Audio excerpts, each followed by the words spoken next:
Dzieci sú sve prisutní, ale virtuálne okružení.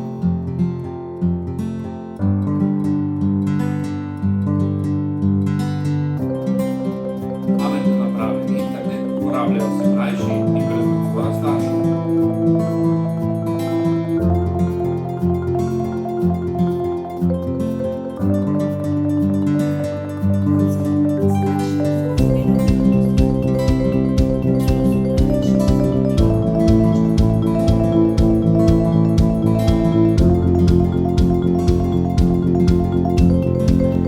Postoje ljudi na mreži koji iskorištavaju dječju radoznalost i nekritičnost u svoje više svrhe.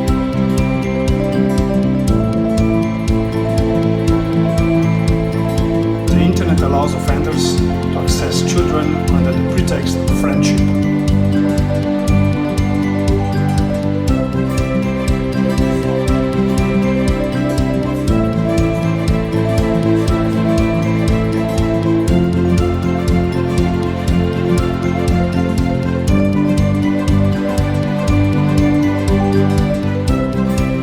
The offenders isolate children and prepare them for actions that the children would never have done.